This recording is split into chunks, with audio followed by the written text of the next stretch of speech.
السلام علیکم ناظرین کرام، آج کی ویڈیو میں ہم بات کریں گے حضرت ابوبکر صدیق رضی اللہ عنہ کی مکمل زندگی کے بارے میں۔ ان کی زندگی کا ہر پہلو مسلمانوں کے لیے مشعل راہ ہے، خاص طور پر ان کا ایمان، صبر اور اسلام کی خدمت۔ تو ناظرین کرام، آئیے شروع کرتے ہیں حضرت ابوبکر صدیق رضی اللہ عنہ کی زندگی کی مکمل داستان۔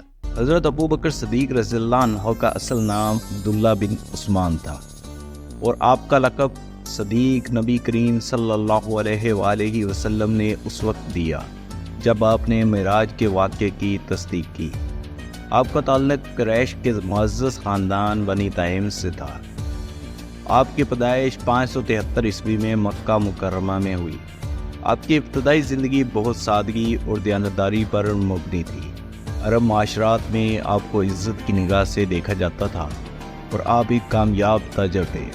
حضرت ابوبکر صدیق رضی اللہ عنہ کا تعلق قریش کے ایک معزز خاندان سے تھا، اور آپ کی زندگی کا ایک بڑا حصہ مکہ میں گزرا۔ آپ نے کبھی بت پرستی میں شریک نہ ہوئے، بلکہ ہمیشہ اللہ کی عبادت کو ترجیح دی۔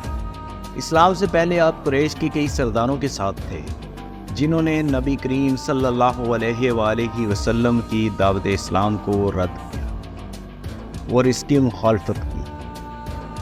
اس وقت مکہ میں اسلام کا پیغام پھیلانا بہت مشکل تھا، اور اکثر لوگوں نے نبی کریم صلی اللہ علیہ وآلہ وسلم کی باتوں کو مسترد کر دیا۔ حضرت ابوبکر صدیق رضی اللہ عنہ ہمیشہ سچائی کی تلاش میں تھے۔ تو ناظرین کرام، نبی کریم صلی اللہ علیہ وآلہ وسلم کی دعوت پر حضرت ابوبکر صدیق رضی اللہ عنہ نے فوراً اسلام قبول کیا۔ آپ وہ پہلے بالغ مرد تھے جنہوں نے نبی کریم صلی اللہ علیہ وآلہ وسلم کی بات کی سچائی کو قبول کیا۔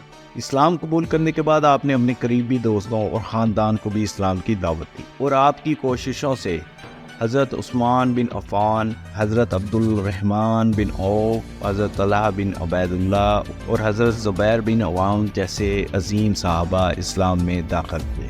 جب مکہ میں اسلام کی مخالفت شدت اختیار کر گئی، تو حضرت ابوبکر صدیق رضی اللہ عنہ نے نبی کریم صلی اللہ علیہ وآلہ وسلم کے ساتھ ہر قدم پر کھڑے ہو کر اسلام کا دفاع کیا۔ جب کفار نے نبی کریم صلی اللہ علیہ وآلہ وسلم کو اذیتیں دینا شروع کی، تو حضرت ابوبکر صدیق رضی اللہ عنہ نے نبی کریم صلی اللہ علیہ وآلہ وسلم کی بھرپور حمایت اور انہیں ہر ممکن طریقے سے تحفظ فراہم کیا۔ آپ نے اپنی دولت خرچ کر کے کئی غلاموں کو آزاد کروایا، جنہیں اسلام قبول کرنے کی وجہ سے اذیتیں دی جا رہی، جن میں حضرت بلال رضی اللہ عنہ بھی شامل تھے۔ حضرت ابوبکر صدیق رضی اللہ عنہ نے مکہ میں اسلام کی مخالفت کا بڑی جرأت سامنا کیا، اور ہر موقع پر نبی کریم صلی اللہ علیہ وآلہ وسلم کا ساتھ کیا۔ ہجرت کے واقعے کے دوران حضرت ابوبکر صدیق رضی اللہ عنہ حضرت محمد صلی اللہ علیہ وآلہ وسلم کے ہمراہ تھے۔ یہ سفر مکہ سے مدینہ کا تھا، جو بہت خطرناک تھا۔ غار ثور میں آپ نبی کریم صلی اللہ علیہ وآلہ وسلم کے ساتھ 3 دن تک رہے۔ اس واقعے نے حضرت ابوبکر صدیق رضی اللہ عنہ کی وفاداری اور نبی کریم صلی اللہ علیہ وآلہ وسلم کے ساتھ ان کے گہرے تعلق کا مظاہرہ کیا۔ مدینہ میں پہنچ کر حضرت ابوبکر صدیق رضی اللہ عنہ نے اسلامی ریاست کی تعمیر میں نبی کریم صلی اللہ علیہ وآلہ وسلم کا ساتھ دیا۔ آپ نے ہر جنگ میں حصہ لیا، چاہے وہ بدر ہو یا احد، اور نبی کریم صلی اللہ علیہ وآلہ وسلم کے ساتھ مشاورت میں رہے۔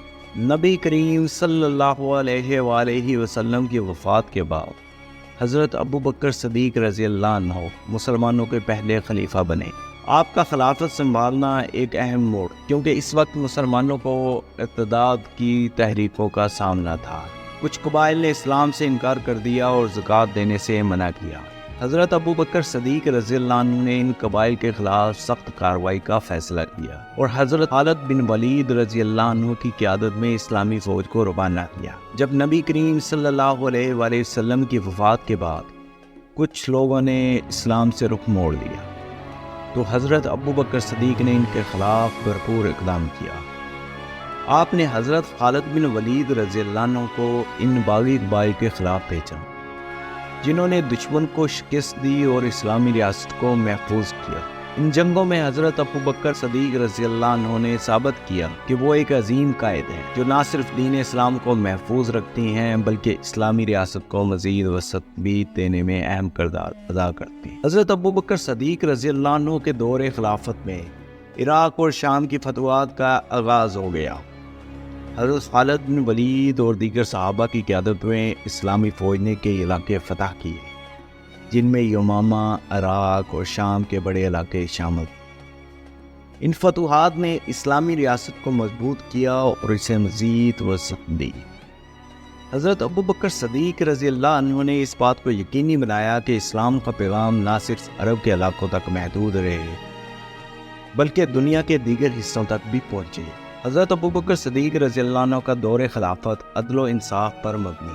آپ نے ہمیشہ قرآن اور سنت کی روشنی میں فیصلے کیے اور کبھی کسی کے ساتھ ناانصافی نہیں۔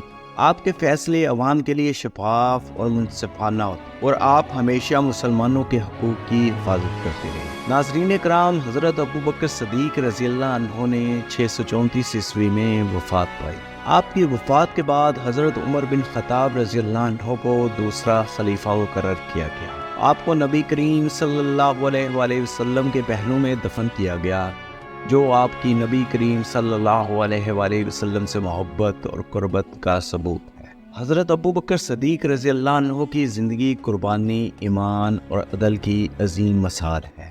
آپ کا کردار ہمیں سکھاتا ہے کہ کس طرح ایک مومن اپنی زندگی کو اللہ کی رضا کے مطابق گزار سکتا ہے اور دنیا میں حق کا علم بلند کر سکتا ہے۔ تو ناظرین کرام، یہ تھی حضرت ابو بکر صدیق رضی اللہ عنہ کی مکمل زندگی کی ایک شارٹ بائیوگراف۔ اگر آپ کو ہماری یہ ویڈیو پسند آئی ہو تو دا تقویٰ سیریز کو سبسکرائب کریں، لائک کریں اور شیئر کریں۔ میں ہوں محمد یاسر۔ اللہ حافظ۔